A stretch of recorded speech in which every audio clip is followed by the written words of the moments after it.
السلام علیکم ورحمۃ اللہ وبرکاتہ۔ میرے عزیز سامعین، امید ہے تمام احباب خیر و عافیت سے ہوں گے۔ اس وقت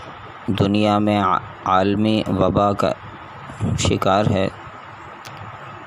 لیکن اس وبا کے نقصان سے زیادہ اس کا خوف و ہراس باقاعدہ قصداً پھیلایا جا رہا ہے۔ اس وقت ایک منظم سازش کے تحت ملکی سطح پر دینی جماعتوں کو کرونا وائرس کے پھیلنے کا ذمہ دار قرار دینا یہ انتہائی افسوس کی بات ہے۔ جس جماعت کے ساتھ زیادتی ہو رہی ہو اسی کو اس کو ذمہ دار بنانا اور بھی قابل افسوس ہے۔ حالانکہ تبلیغی مرکز کے ذمہ داران وہ اپنا 10 مارچ کو جو سالانہ اجتماع تھا ان کو بھی انہوں نے وقت سے پہلے ہی ختم کیا، حالانکہ اس وقت تک حکومت نے لاک ڈاؤن کا کوئی اعلان بھی نہیں کیا تھا، اور صورتحال یہ تھی کہ اسٹیڈیم میں میچ ہو رہے تھے اور کھچا کھچ لوگوں کا مجمع وہاں پر بھرا ہوا تھا۔ حالانکہ جماعت کے اکابرین حکومتی قوانین کا بھرپور ساتھ دے رہے ہیں۔ تبلیغی جماعت کم و بیش 100 سال کے قریب ہو گئے،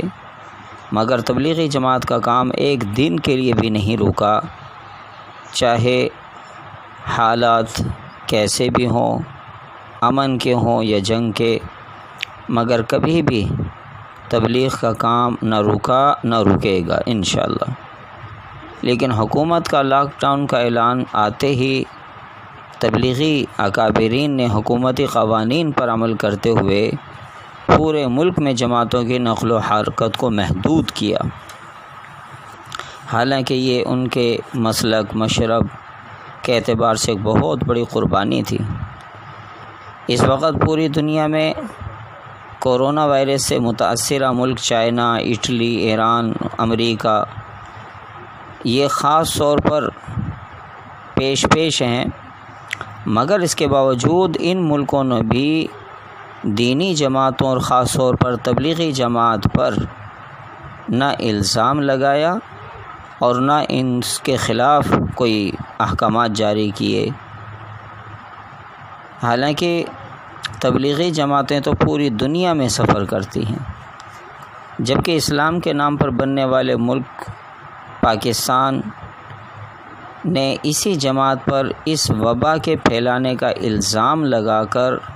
ملک پاکستان کے ایک دو نہیں بے شمار دینی طبقے کے دلوں کو زخمی کیا۔ حالانکہ یہ بات پوری دنیا پر عیاں ہے کہ تبلیغی جماعت دنیا کی وہ واحد جماعت ہے جو فرقہ واریت کے لیبل سے بھی پاک ہے۔ اس جماعت کے طرز عمل میں نہ طنز ہوتا ہے نہ تشدد، اسی وجہ سے پوری دنیا میں آسانی کے ساتھ تبلیغی جماعت والوں کو سفر کے اندر کوئی رکاوٹ بھی نہیں ڈالی جاتی، اور ایک بہت بڑا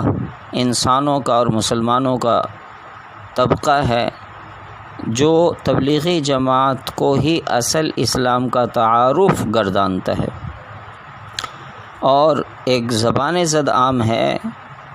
ہمارے پاس دنیا کو دکھانے کے لیے یہ واحد ایک دینی جماعت ہے جس کو ہم پیش کر سکیں کہ یہ اصل اسلام کی روح پر عمل پیرا لوگ ہیں۔ حالانکہ اور باوجود اس کے کہ تبلیغی جماعت گورنمنٹ جس ملک کے اندر ہوتی ہیں اس ملک کے گورنمنٹ کے قوانین کی کوئی مخالفت بھی نہیں کرتے۔ محترم سامعین، ہمارے ملک میں وائرس پھیلنے کی ذمہ داری کس پر ہے؟ یہ جو بھی میڈیا سے تعلق رکھتے ہیں وہ اس بات کو خوب اچھے طریقے سے جانتے ہیں کہ باوجود اس کے کہ ملک کے اندر تمام بارڈرز کو سیل کر دیا گیا اور اس وقت تمام طیارے تک گراؤنڈ کر دیے گئے، لیکن اس کے باوجود ایک طرف کی سرحد کو کھولنا اور وہاں سے آنے والوں کو قرنطینہ کا پابند نہ کرنا یہ بہرحال جو بھی اس شعبے سے متعلق لوگ ہیں ان سب کی نااہلی ہی اس کو کہا جا سکتا ہے۔ البتہ جماعت پر اس کا الزام ٹھہرانا لگانا، جہاں اسلام دشمن طاقتوں نے اپنے بغض کا اظہار کیا، وہیں پر اس جماعت کی حمایت کے اندر بھی ایک دو نہیں بہت زیادہ لوگوں نے اپنے اطمینان کا اظہار بھی کیا اور دشمنان دین پر اپنے غیظ و غضب کا بھی اظہار کیا۔ اور حقیقت بھی یہ ہے کہ آج ہمارے ملک یا دنیا میں جہاں کہیں بھی دینی فضا قائم ہے اور وہ آج لوگوں کو جو مساجد کی طرف، دین کی طرف آج توجہ ہے، اور لوگوں کی جو داڑھی پگڑی یا سنت اعمال نظر آ رہے ہیں، ہاتھوں میں مسواک نظر آ رہی ہے نوجوانوں کے بھی، حتیٰ کہ جو تیسری نسل کے سے تعلق رکھتے ہیں وہ بھی اللہ کے راستے میں اور عمامہ سجائے ہوئے، داڑھی سجائے ہوئے اس دنیا کے اندر اب اللہ تعالیٰ کے دین کے احکامات کو پہنچانے کا فریضہ سر انجام دے رہے ہیں۔ بہرکیف دعا ہے کہ اللہ تبارک و تعالی ہمیں اس جماعت کے ساتھ خود شامل ہونے کی، رہنے کی توفیق عطا فرمائے، اور جو اس کے مخالفین ہیں ان کے لیے صرف یہی پیغام ہوگا کہ وہ اس معاملے کے اندر بھی اللہ تعالیٰ کی طرف رجوع کریں اور اللہ تعالیٰ ہی سے اپنے لیے بھی اور پوری دنیا کے لیے بھی ہدایت کی دعائیں مانگیں۔ دعا ہے کہ اللہ تعالیٰ ہم سب کا حامی و ناصر ہو۔ تمام احباب اپنی